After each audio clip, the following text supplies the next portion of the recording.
ఓం నమో వెంకటేశాయ. తిరుమలలో కొలువైన శ్రీ వెంకటేశ్వరుని భక్తులు ఎన్నో పేర్లతో తలుచుకుంటారు. కానీ వాటిలో గోవిందనామానికి ఉన్న ప్రత్యేకత మరే పేరుకి లేదు. అలిపిరి నుంచి కాలినడకన వచ్చే భక్తుల మొదలు ఆనంద నిలయంలో స్వామి దివ్యదర్శనం చేసుకునే వరకు భక్తులు ప్రతి నిమిషం గోవిందా గోవిందా అని భక్తితో స్వామిని తలుచుకుంటూనే ఉంటారు. మరి ఇంతకు గోవిందా అనే మాటకు అర్థమేమిటి? ఆ పేరు స్వామికి ఎలా వచ్చింది అనే దాని వెనుక చాలామందికి తెలియని ఒక అరుదైన కథ ఉంది. కలియుగం ఆరంభంలో తిరుమల గిరుల మీద శ్రీ వెంకటేశ్వరుడు కొలువయ్యాడు.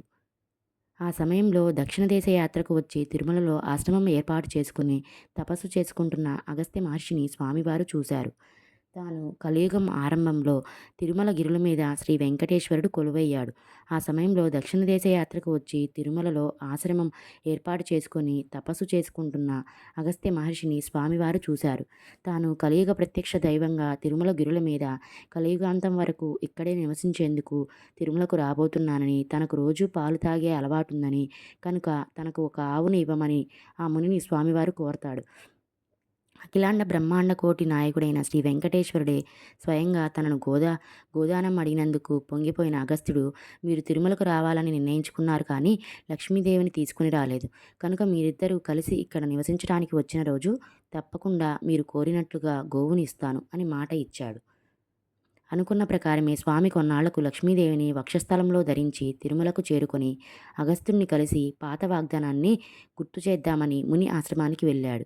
అయితే ఆ సమయంలో అగస్త్యుడు ఆశ్రమంలో లేకపోవటంతో ఆయన శిష్యుడికి వచ్చిన పని చెప్పాడు.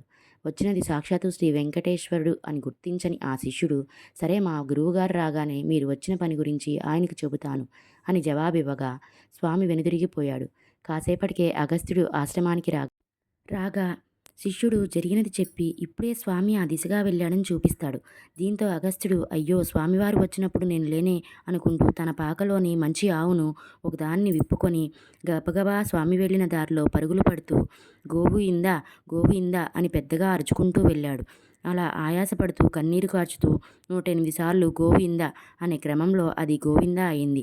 సరిగా 108వసారి ఆయన గోవిందా అనగానే గబగబా నడిచిపోతున్న స్వామి ఆగి అక్కడ నిలబడిపోగా అగస్త్యుడు వచ్చి స్వామికి గోవును అప్పగించి నమస్కరించాడు.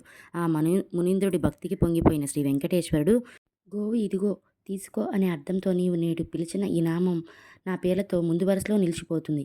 ఎవరైతే నన్ను 108 సార్లు ఈ నామంతో భక్తితో పిలుస్తారో వారికి కలియుగాంతం వరకు నేను రక్షగా నిలుస్తాను అని ఆ ఆవును స్వామి స్వీకరించాడు.